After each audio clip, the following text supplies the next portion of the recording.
Buenas tardes compañeros y profesor presente. Junto a mis compañeras Constanza Díaz, Tiari Nostroza, María Jesús Marín, Ignacia Núñez y Martina Lerena y yo, Carol Lavados, les presentaremos Mesopotamia y Egipto.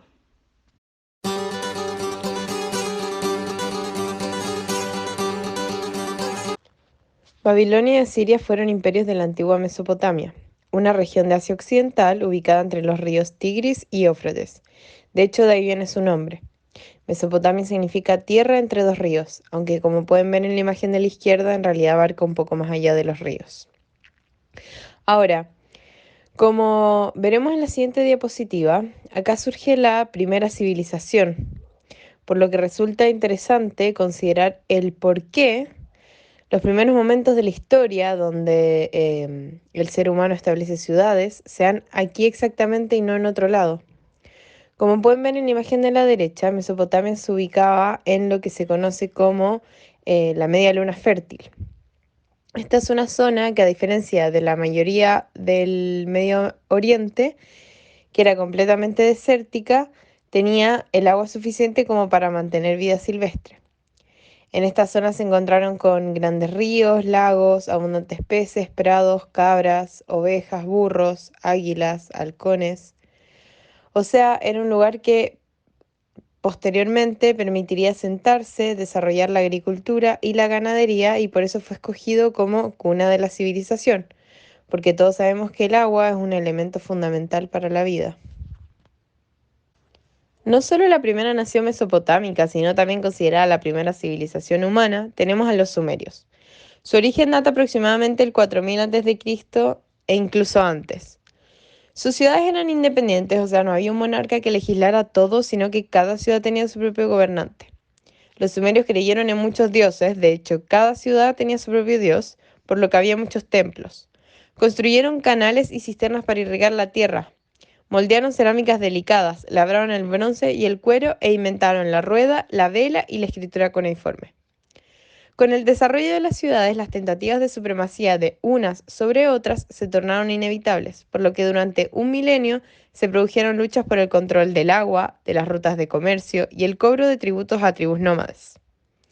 Alrededor del 2400 a.C. fueron invadidos por un ejército de bárbaros bajo el mando del general Sargón, quien conquistó las ciudades y fundó una en el norte llamada Agadé o Akkad. Se conservó la escritura cuneiforme propia de los sumerios, pero se estableció como idioma el acadio. El reinado de este general Sargón no duró mucho porque llegaron nuevos bárbaros y los sumerios conquistados recuperaron sus fuerzas, por lo que durante un periodo una dinastía de reyes de la ciudad de Ur gobernó la zona. En torno al 1800 a.C., Hammurabi conquista todo el territorio y establece Babilonia como capital de su reino. Por otra parte, y simultáneamente, una tribu conquista Agadez, que como les mencioné era una ciudad más al norte que había sido fundada por el general Sargón, y la rebautiza como Asiria. Babilonios y asirios no tuvieron una buena convivencia, de hecho estuvieron por muchos años en disputa. Y si bien al principio los babilonios sobresalieron, posteriormente los asirios se fortalecen y no solo someten a los babilonios, sino que desarrollan un tremendo potencial expansionista. Este imperio se expande muchísimo, llega hasta el Océano Índico, Egipto e incluso hasta India, donde hubo un intercambio cultural importantísimo. Por lo tanto, la esfera de influencia siria fue muy grande. En el 627 a.C. muere el rey asirio Asurbanipal, lo que los debilita y hace que finalmente la máquina de guerra siria termine cayendo. El imperio es invadido y en el 602 a.C. Nínive, una ciudad muy importante, es destruida. Esto marca el fin del apogeo de Mesopotamia y principalmente de Asiria, porque a partir de ahí empieza a ser absorbida por otros grandes imperios. Ahora, como los babilonios se encontraban bajo el poder de Asiria, con la muerte del rey Asurbanipal, resurgieron bajo el mandato de Nabopolassar y su hijo Nabucodonosor. Estos impulsaron una campaña de conquista expansiva, lo que le generó conflictos con egipcios y persas. En el 539 a.C., los persas se apoderaron de Babilonia, por lo que la tierra entre los dos ríos se convirtió en una provincia persa que más tarde termina en manos de Alejandro Magno y sus guerreros macedonios y griegos, para finalmente terminar en manos del Imperio Romano. Las grandes ciudades se desplomaron y convirtieron en montículos de tierra en el desierto. La rica civilización sumeria, asiria, babilónica cayó en el olvido hasta mediados del siglo XIX. Para continuar con la historia de esta gran civilización, describiremos algunos de sus avances culturales más importantes. Primero encontramos el Código Hammurabi, el cual es un conjunto de leyes que data de entre los años 1728 y 1686 a.C. aproximadamente. En este documento existen 282 artículos, de los cuales 9 se relacionan con la práctica médica. Estos 9 artículos médicos están destinados principalmente a regular problemáticas controversiales de la época, como los honorarios en relación a la función quirúrgica y las sanciones destinadas a los médicos, específicamente los ASUS, que cometían algún error técnico durante la realización de su profesión. El grado de la sanción dependía del estatus social del paciente. Si este era un noble, el médico arriesgaba perder ambas manos para enmendar el error cometido. Por otra parte, el sistema económico de esta civilización estaba basado en la utilización del shekel, el cual servía para realizar trueque de mercancías, pago de contribuciones y de multas. También tenemos la escritura cuneiforme. Esta escritura es originaria de Mesopotamia.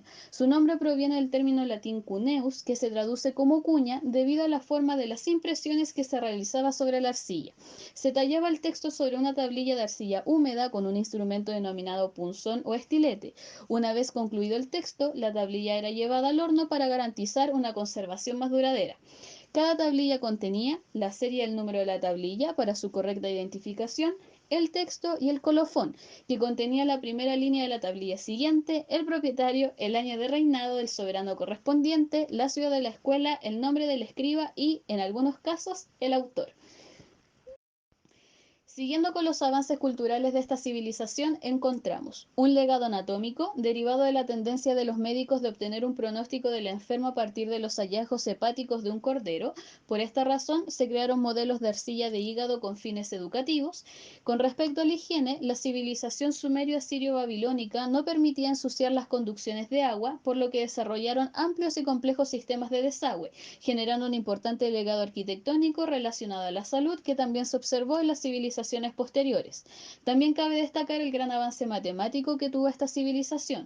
Todos los hallazgos matemáticos de esta época son englobados bajo el concepto de matemáticas babilónicas, dentro de las cuales se encuentra la tablilla YBC 7289 y la tablilla Plimpton 322.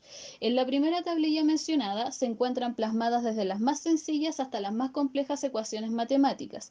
Múltiples ejercicios reflejan el conocimiento que tenía la población sobre las multiplicaciones, divisiones, fracciones, ecuaciones algebraicas e incluso ecuaciones lineales y cuadráticas. Mientras que en la tablilla Plimpton 322 se encontraba plasmado el teorema de Pitágoras, formulado nada menos que 1000 años antes del descubrimiento del mismo teorema por parte del matemático griego a quien se debe su nombre. Finalmente, esta civilización utilizaba un sistema sexagesimal como base de todas sus matemáticas. Este sistema, estructurado en base 60 y no 10 como se utiliza en la actualidad, fue empleado debido a que el 60 tiene mayor cantidad de divisores, lo que simplificaba ampliamente los cálculos matemáticos. De este sistema deriva la división de una hora en 60 minutos, así como un minuto en 60 segundos. También gracias a él, una circunferencia está determinada por 360 grados. Todos estos avances derivados del sistema sexagesimal se siguen empleando hasta el día de hoy. Ahora bien, también tenemos que mencionar que son los aspectos teúrgicos, astrológicos y aritméticos de la medicina en Mesopotamia. En primer lugar, debemos entender que los asirios babilónicos se basan en la creencia de que todos los fenómenos terrenales se encontraban subordinados a la voluntad de los dioses, ante lo cual la enfermedad o las dolencias eran producto de demonios, mientras que las curas se explicaban por la presencia de los dioses. De esta manera tenemos distintos demonios, algunos provocaban por ejemplo la fiebre, otros la peste, otros generaban un maltrato en el cuello, en el pecho, en las manos o en la piel. De esta manera tenemos que el tratamiento a seguir consistía en la expulsión de los agentes malignos del cuerpo, donde primero el paciente debía ordenarle a estos demonios que salgan de su cuerpo, para posteriormente dirigirse a los dioses suplicándoles ayuda para combatir los demonios y finalmente mostrando arrepentimiento por sus faltas o pecados. Por otro lado, tenemos que en Mesopotamia existían 12 divinidades consagradas, un dios para cada ciudad. Por ejemplo, tenemos que en Babilonia era Marduk, quien era un dios omnipotente que ahuyentaba las enfermedades y confería salud. Por otro lado, tenemos a Nabu, que era el dios de todas las ciencias, entre ellas la medicina. la diosa Gula, quien era la diosa de los medicamentos y el veneno, Insta, que era la diosa que protegía del embarazo y el parto. Ahora bien, si hablamos del aspecto astrológico, tenemos que mencionar que esta civilización tenía la creencia de que la posición de los astros en el cielo determina de forma exacta los deseos o intenciones de los dioses, por lo cual conocerlos y saber cómo funcionaban permitía predecir sus movimientos. Por ejemplo, predecir cuál es el mejor periodo de cosecha, predecir alguna guerra o alguna catástrofe. A partir de lo cual se construyeron observatorios denominados ziggurats, los cuales eran torres de 80 metros de altura con una estructura escalonada en 7 terrazas para representar cada uno de los 7 planetas conocidos. De esta manera, estas estructuras permitían estudiar el comportamiento de los astros y su relación con los dioses, además de ser un medio de comunicación con los mismos.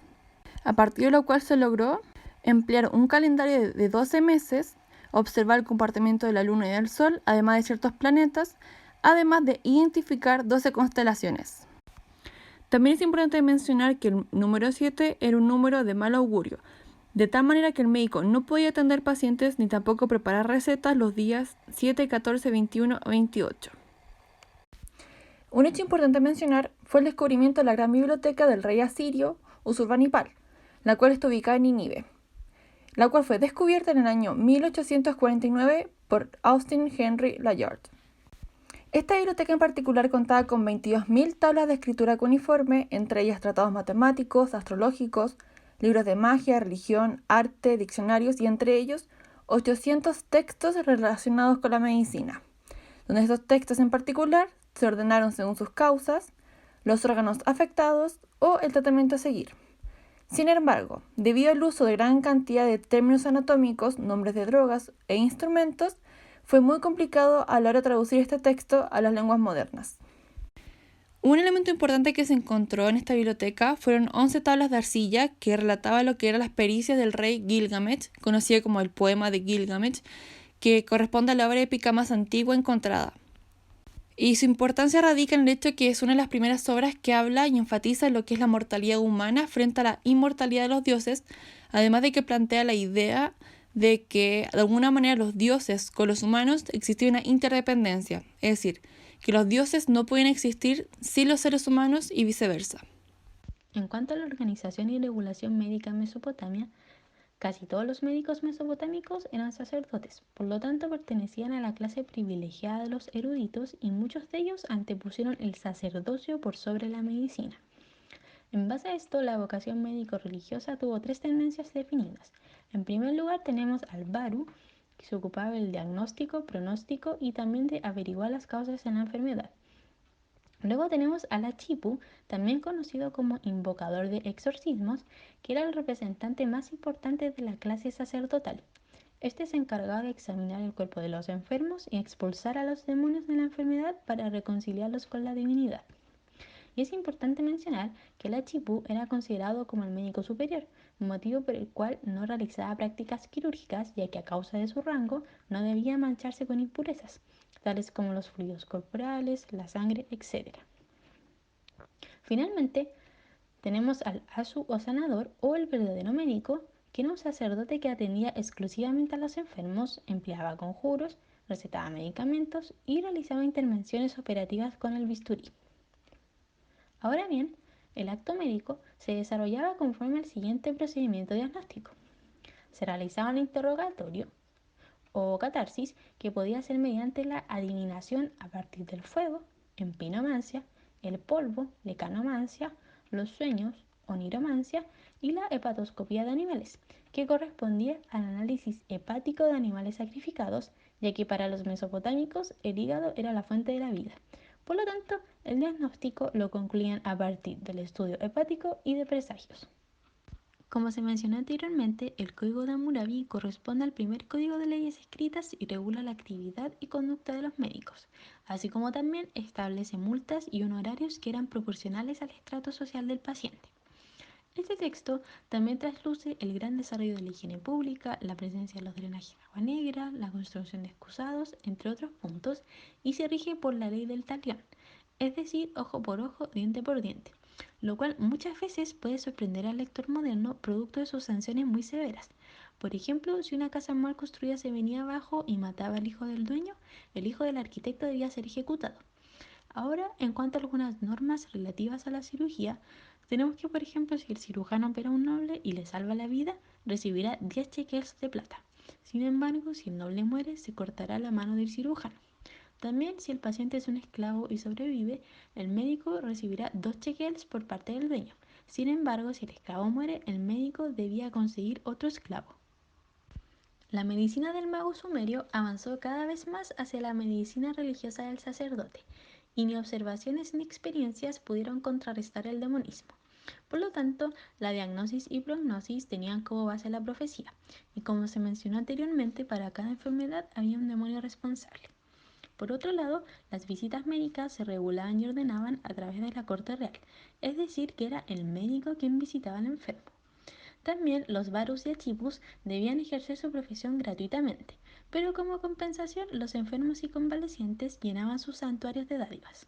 Y finalmente, un punto muy importante que se asemeja bastante al juramento hipocrático es que se le pidió al médico que jamás ejerciera su arte en casos desahuciados, ya que en estos casos el paciente moriría y no había nada más que hacer.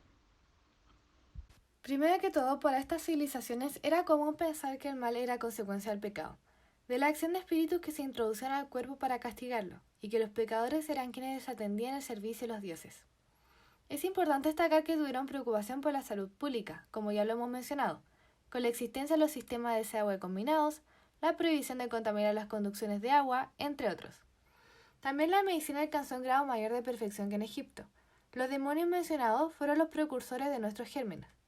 Los encantamientos eran similares a las recetas médicas actuales, y los hechizos para las dolencias eran tan misteriosas como las fórmulas del médico moderno. La mayoría de la información médica se encontró en tabletas de arcilla. En estas se describen enfermedades tales como la fiebre, reumatismo, tumores, hepatitis, entre otras. Además de medicamentos en base a distintas hierbas medicinales, como el agua del diablo para relajar los espasmos intestinales, el guanabu y la fabricación de otros medicamentos a partir del ajo, opio, tomillo, etc. La tableta Nippur es el documento clínico más antiguo, escrito hace más de 400 años y presenta aspectos de corte protocientífico. Aquí se detallan los remedios favoritos de un médico desconocido que ocupaba drogas de origen animal, botánico o pétreo, como por ejemplo de piel de serpiente, salitre, etc. Estos materiales se reducían a polvo o eran diluidos y se aplicaban de forma directa sobre la herida o los pacientes se la ingerían. La escritura cuneiforme, plasmada en tabletas de arcilla, ha sobrevivido a través de milenios hasta ser descifrada en el siglo XX, lo que hizo posible investigar los conocimientos médicos de los sumerios, asirios y babilonios. Se sabe que muchos hechizos empleados en Mesopotamia siguen vigentes entre sus descendientes semíticos modernos. El libro Campbell-Thompson es una piedra angular en la historia de la medicina. Poco después, el mismo autor siguió con la publicación de Assyrian Herbal, que identifica cerca de 250 plantas medicinales empleadas por los asirios para la preparación de sus medicamentos. Los habitantes de Mesopotamia crearon las primeras leyes de regulación de la práctica médica. Además de todo esto, a la medicina en Mesopotamia se le atribuyen los primeros modelos anatómicos, modelos de hígados de arcilla que reproducían las alteraciones más frecuentes. A su vez, los mesopotámicos fueron capaces de identificar la necesidad de contar con la disposición de aguas servidas o desagües, lo cual era de suma importancia, ya que en los lugares donde no se contaba con estas instalaciones se veía una mayor incidencia de enfermedades infecciosas. Para ellos, el tema de la higiene era de suma importancia, y todo esto es un legado directo de lo que posteriormente se realizaría en otras culturas.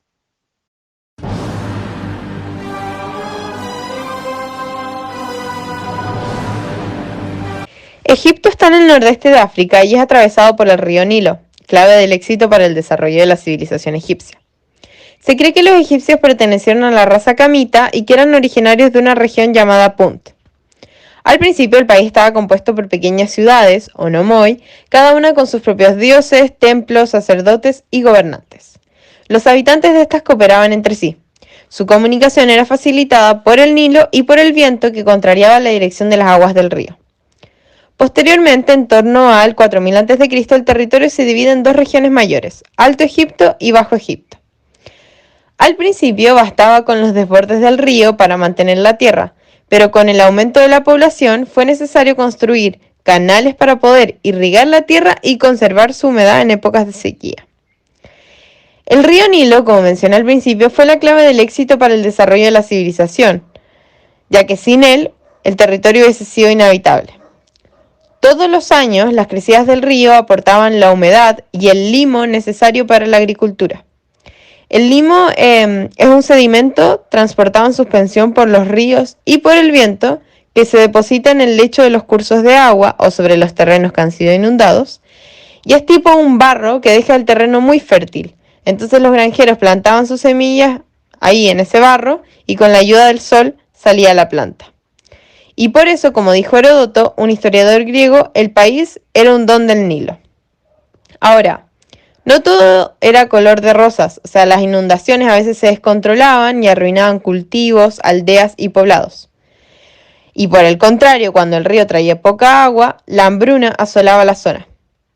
El Nilo, por lo tanto, era fuente de vida, pero también de muerte, por lo que egipcios tuvieron que unir fuerzas, construir canales de irrigación, cavar cisternas para prevenir sequías y fortificar diques para contener el agua en épocas de desbordamiento.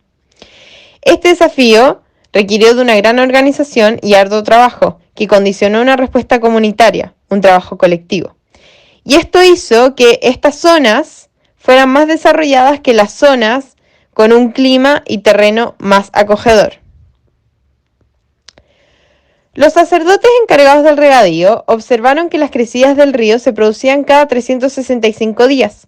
Esto permitió definir un calendario de 12 meses de 30 días basado en los ciclos completos de cambio en las fases de la luna, a lo que se le agregaron 5 días adicionales.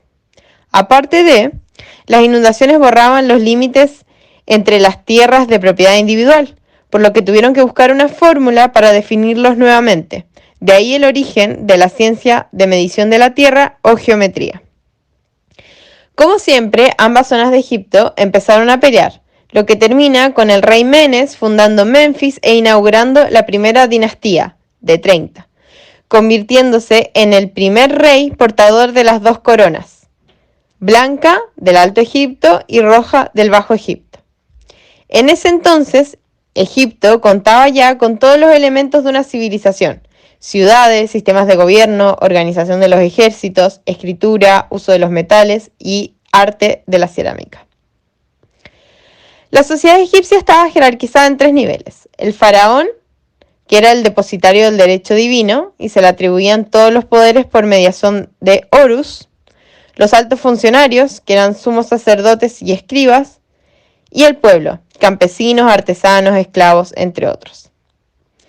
A partir de la unificación del Alto y Bajo Egipto, el gobierno pasó a ser monárquico, absolutista y teocrático, porque gobernaba un único rey o faraón que tenía todo el poder y además era considerado la representación de Dios en la tierra, por lo que todo Egipto le pertenecía. La gran mayoría de datos médicos que poseemos en la actualidad de la civilización egipcia data de los papiros encontrados por diversos investigadores. Es por eso que se dice que estos documentos históricos son el retrato de la medicina de esta civilización. A continuación detallaremos los datos más importantes de los papiros fundamentales. El papiro Smith fue realizado presuntamente en los años 1600 a.C. aproximadamente. Consiste en una copia de un documento original que dataría aproximadamente el año 3000 a.C. En este papiro se encuentran plasmados en escritura hierática 48 casos quirúrgicos ordenados desde el cráneo hasta el metatarso. Es considerado el manual quirúrgico más antiguo de la historia. Además de contener información objetiva, consta de preceptos mágicos y conjuros. Es gracias a este papiro que se sabe actualmente que los médicos egipcios tenían un amplio conocimiento sobre osteología y el pulso cardíaco, mientras que no tenían suficiente información sobre el sistema circulatorio. Es en este papiro además donde se menciona por primera vez en la historia la utilización de suturas en casos quirúrgicos. En este papiro se incluye por primera vez la realización de un examen a los enfermos, junto con el diagnóstico y el pronóstico. En relación a este último, los egipcios establecieron 3 tipos de prognosis diferentes que determinaban el actual médico de la época. Una prognosis favorable indicaba que era una afección que el médico podía tratar. Una prognosis dudosa era una afección que el médico podía combatir, y una prognosis desfavorable era una afección que el médico no puede tratar. El papiro Evers data de la misma época que el papiro Smith, siendo quizás un poco más reciente. En él están plasmados en escritura hierática 876 recetas que incluyen 500 sustancias diversas, tales como minerales, materias vegetales y elementos que eran clasificados bajo la apoteca nauseabunda, la cual consistía en heces, secreciones y otros elementos de dudosa utilidad médica. Siguiendo con los papiros, encontramos el papiro ginecológico de Cajún, que fue escrito aproximadamente en los años 1900 a.C. Al igual que los anteriores, plasma en escritura hierática el tratamiento de diversas enfermedades de vagina y útero y técnicas para el diagnóstico del embarazo. En el papiro Hearst, el cual data del siglo XVI a.C. aproximadamente, se encuentran plasmadas 260 recetas, de las cuales 96 ya se encontraban en el papiro Evers. El papiro Brugsch fue escrito en tiempos de la 19ª dinastía, entre los años 1321 y 1200 a.C. aproximadamente. Contiene 204 recetas y pruebas para la diagnosis del embarazo. Fue denominado también bajo el título de Conjuros para la madre y el hijo. Pese a su contenido mágico, es considerado como el texto más antiguo de pediatría. Finalmente, el papiro Londres relata una gran cantidad de encantamientos. En conclusión, podemos decir que los egipcios poseían una mezcla de visiones en torno al aspecto médico, pues si bien se han encontrado documentos médicos altamente objetivos, muchos de ellos se encuentran en sus páginas el enfrentamiento entre la observación, objetividad y la magia de conjuros y encantamientos. De acuerdo a la medicina en Egipto, esta caminó de la ciencia a la magia a diferencia de las demás culturas. Es una idea preñada de consecuencias por conectar los hallazgos más nuevos de la medicina del Paleolítico anterior con nuestro entendimiento de civilización egipcia. La noción hablaría de una ciencia más antigua y perfeccionada, degradada por la magia y superstición. Otro punto interesante es que antes de la conquista de Alejandro Magno en el año 332 a.C., los egipcios no tenían experiencia con infecciones agudas, por ejemplo de peste bubónica, tonsilitis, entre otras. En cuanto a mujeres dedicadas a la medicina, solo se conoce a la doctora Pesihet, que vivió entre el año de 1494 y de 1181 a.C. No se conocen otras mujeres dedicadas a esta profesión hasta después de la conquista griega del año 323 a.C. Sin embargo, la diosa rana Heket y las mujeres comunes del pueblo ayudan a las parturientas a dar a luz. Además, durante 200 años, contados desde el año 3100 a.C., la práctica médica se basaba en la experiencia, es decir, se sustentaba en el empirismo. Pero después de la invasión persa y luego griega, se nombraba a Imhotep como dios de la medicina, antigua divinidad de la sabiduría que detallaremos más adelante, reflejando así el camino de la ciencia, la magia y la medicina egipcia como lo mencioné anteriormente. De acuerdo a la fisiología egipcia, el ser humano estaba compuesto por cuerpo-mente, Ba, que es el alma inmortal que adoptaba forma de pájaro después de la muerte corporal, el nombre y la sombra. Todos estos aspectos tienen la misma importancia y se consideraban para establecer el diagnóstico y el tratamiento del paciente. También los egipcios creían que el cerebro no tenía función alguna, por lo tanto, cuando llevaban a cabo el proceso de momificación, se sacaba la materia encefálica a través de ganchos por las cavidades nasales. Sin embargo, se preservaban en vasos canópicos, como los que se ven en la imagen inferior, ciertos órganos que sí se consideraban necesarios para la vida del más allá, tales como el hígado, pulmones, estómagos e intestinos.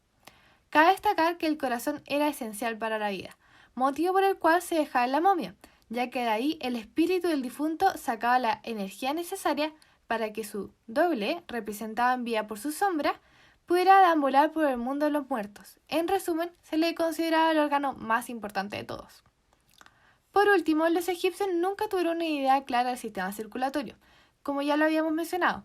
Ellos imaginaban su cuerpo a partir de la geografía de su territorio, como un conjunto de 22 o 46 canales llamados metu. Este metu unía el corazón con los demás órganos, transportando las basuras, que era la causa secundaria de la enfermedad, y terminaba en el ano, que para ellos era la sede posible de todos los males. El riesgo era que desde el recto pudieran volver a entrar en el cuerpo todo aquello, y por eso los médicos egipcios relacionaban la mayoría de las enfermedades con la obstrucción anal. De esto se origina el fundamento purgativo de la medicina egipcia, en donde usaron de forma frecuente purgantes, emético y enemas para eliminar todo esto por el ano. De acuerdo a los métodos diagnósticos, los médicos egipcios llevaban a cabo una anamnesis, ya que examinaban al paciente, le realizaban preguntas y establecían una prognosis.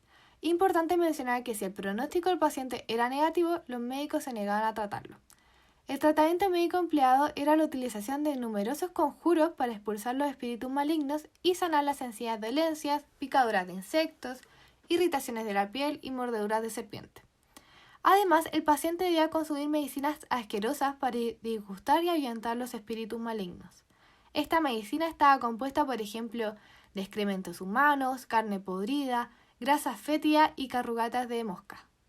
La medicina egipcia se caracterizó por la preponderancia de elementos mágicos y el estrecho vínculo entre religión y profesión médica, ya que los egipcios creían en la existencia de dioses sanadores que curaban las enfermedades y en divinidades malignas que las producían.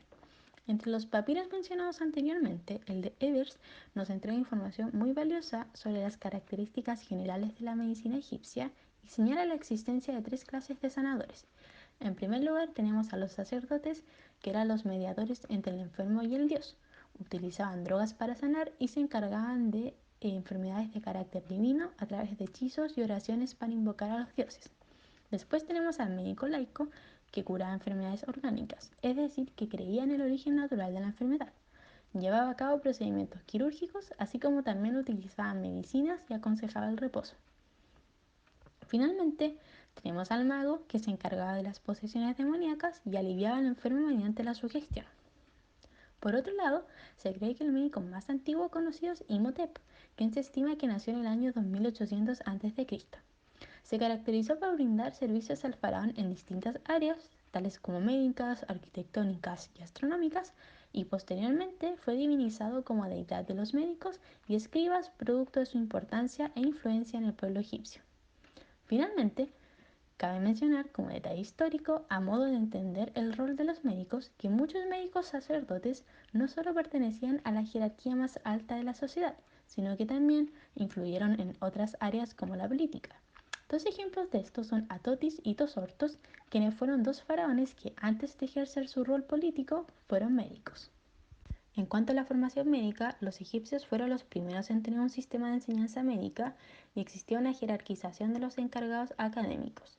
En primer lugar se encontraba el médico del faraón, quien era la autoridad máxima en la materia y dictaba e imponía las normas de aprendizaje y rigurosos cánones para el ejercicio profesional, reflejando como aspecto negativo el hecho de que nadie podía cuestionar sus decisiones finales. Luego estaban los doctores de palacio, que se encargaban de la salud en Alto y Bajo Egipto.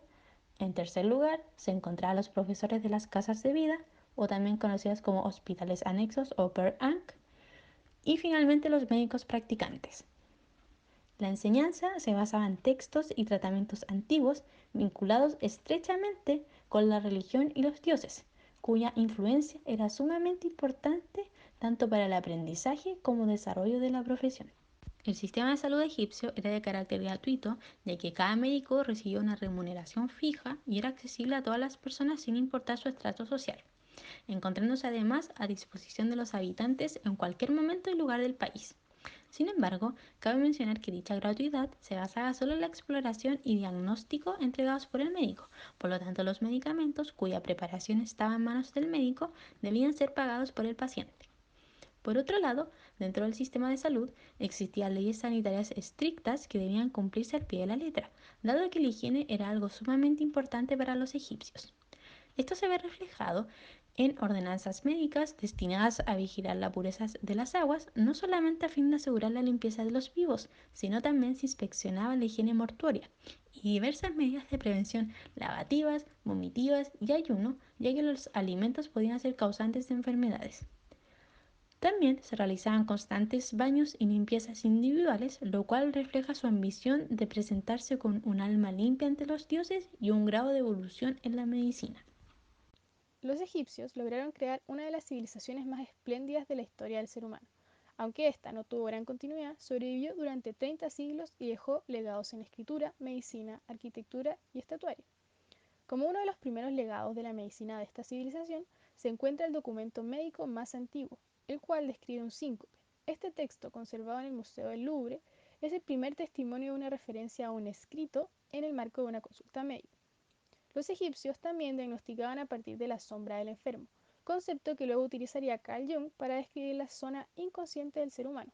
De igual forma, se encuentra el rol de la matrona, que se presume comenzó en esta antigua cultura.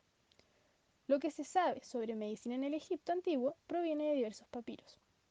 Un ejemplo es lo que se muestra en una parte del papiro Smith que mencionamos previamente. Se muestra la sutura con aguja e hilo de heridas no infectadas, describiendo que el primer día se debe colocar carne fresca, luego hierbas frescas, astringentes, miel y pan mohoso sobre la herida. La carne fresca es conocida por su efecto anticoagulante. La miel es un higroscópico, es decir, que absorbe agua, y a su vez estimula la formación de glóbulos blancos.